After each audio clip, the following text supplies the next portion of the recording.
están, estimados amigos de este canal de YouTube? La inflación el año pasado fue 7%, cerca del 7% anual, y ahora, según el último reporte de inflación del Banco Central de Reserva de marzo del 2022, está estimada anualmente al menos en 4%, sin considerar en esa estimación los efectos que ya están teniendo en la canasta básica de consumo, principalmente en alimentos y en combustible, transporte, etcétera, la inflación internacional que ahora estamos sufriendo por diversas razones. En medio de este contexto y de la crisis de estancamiento productivo, estamos creciendo al menos alrededor del 3%, cuando esperábamos crecer casi al 5%, y además la economía se ha reactivado de la pandemia en buena parte, pero no se han reactivado los empleos, de manera que muchas personas que tenían empleos formales antes de la pandemia, porque están desempleados, forman parte de todos los que buscan informalmente o independientemente un ingreso, un trabajo. En estas circunstancias, el gobierno acaba de decretar, aprobado y publicado un decreto supremo, por medio del cual se eleva el salario mínimo vital de 930 soles, como estaba, a 1.025. Visto de una manera general, podría decir alguien, bueno, es lógico, ¿no? Si la inflación está subiendo, hay estancamiento productivo, hay que darle más ingreso a las personas. Sí, tiene sentido. Y otras personas podrían decir, a ver, ¿cuánto era? 930 soles. ¿Y cuánto está ahora? 1.025. Son menos de 100 soles de incremento. Bueno, tampoco es mucho, ¿no? De manera general podemos escuchar, y seguramente lo están escuchando, o de repente alguno de ustedes lo está pensando. Permítanme explicarles por qué esto, que puede ser poco beneficioso, pero de todas maneras un alivio para muchas personas, es, sin embargo, una mala noticia para la mayoría de los peruanos. Miren ustedes, el Perú es un país cuya población económicamente activa, es decir, la población que está en edad de trabajar entre 15 y 64 años más o menos, es una población que en más del 70% trabaja y vive en condiciones de informalidad. Esto significa la mayoría de ellos que tienen pequeños emprendimientos, microempresas, o trabajan a destajo, o trabajan por ciertas épocas del año, o trabajan para el día, a ver qué sale. Esa informalidad no tiene planilla, esa informalidad no tiene vacaciones, esa informalidad no tiene jornada laboral, esa informalidad no tiene seguro social, ni CTS, etcétera, etcétera. El objetivo es tener un ingreso ya en este cortísimo plazo para sobrevivir, para atender los gastos que cada quien tiene.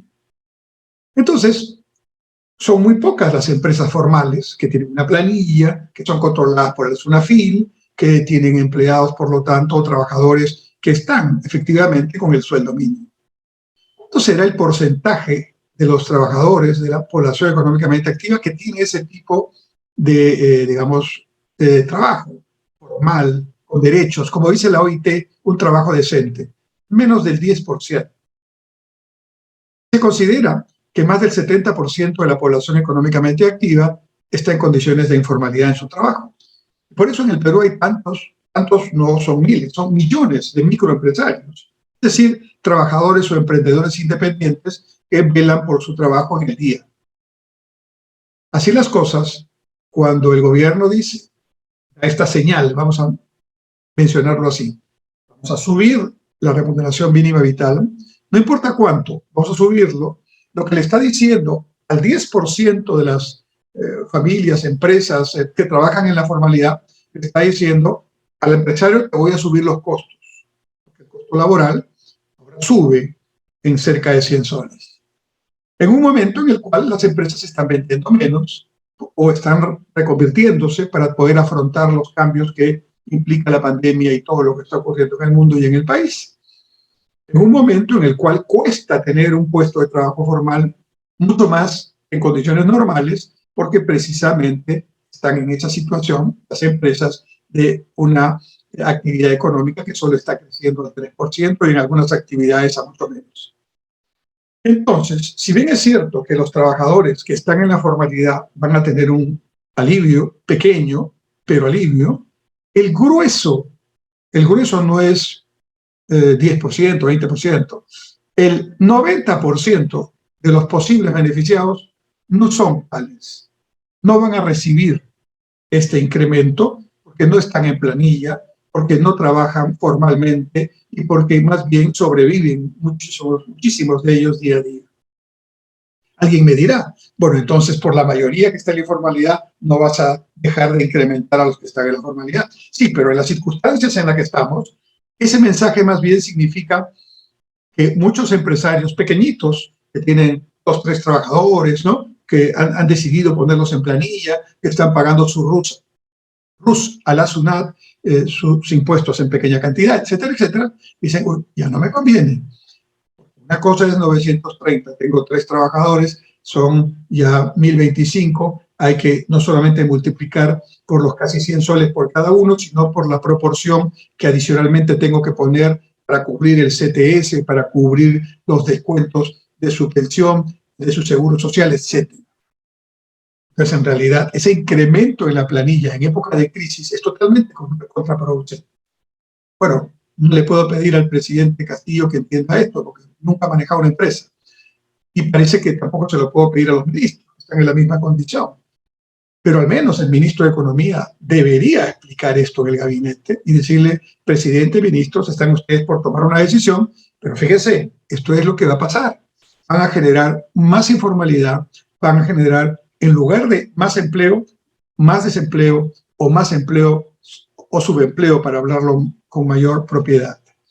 Entonces, el incremento en el sueldo mínimo vital de 930 a 1025 soles a partir del 1 de mayo del 2022, decretado por el gobierno del presidente Castillo, es una noticia positiva para muy pocos y una muy mala noticia para la gran mayoría, que mira como si fuera una película, les están subiendo al 10%, pero a mí eso no me toca, ¿cómo estará mi día? Venderé, tendré ingresos, podré cubrir la canasta básica de hoy día, yendo al mercado cuando todo ha subido, el precio del pollo, el precio del pan, los combustibles, todo. Entonces, esta es, estimados amigos, la diferencia entre tener un buen corazón, una buena voluntad, voy a pensar así, ¿no? Las cosas pueden arreglarse de esa manera, y entender las cifras, los números, las estadísticas. No se puede en el siglo XXI, ¿no? En realidad nunca se ha debido hacer políticas sin basamento técnico, sin información estadística. Pero en este siglo XXI, que es precisamente el siglo de la información, no de los servicios, los cambios disruptivos, se pueden tomar decisiones sin manejar estadísticas básicas. Se le engaña a la población, se le crea ilusión mayor y el desencanto es geométrico, ¿no? Y eso es lo que genera muchas veces una mayor crisis social y una mayor brecha para mantener la institucionalidad, para mantener las libertades y la democracia, y en medio de ese caldo de cultivo surgen pues los autoritarismos, ¿no? Los gobiernos autocráticos, el abuso del poder, la improvisación, que es lo que ahora estamos viendo lamentablemente en el Perú. No es una buena noticia, lamento decirlo. Desearía que el Perú estuviera creciendo al 5 o al 7% anual. El incremento de la productividad de ese crecimiento permitiera generar más empleos con derechos, más empleos permanentes o estables, ¿no? Más empleos con alta productividad y con mejores remuneraciones. Y con una muy buena educación que permita que la fuerza laboral compita a puestos de niveles remunerativos mayores y de mayor productividad. Ese es el esfuerzo que hay que hacer. No lo simple de decir, te subo el sueldo mínimo, pero ¿a quién beneficio? Menos del 10% del universo supuestamente beneficiado. Gracias.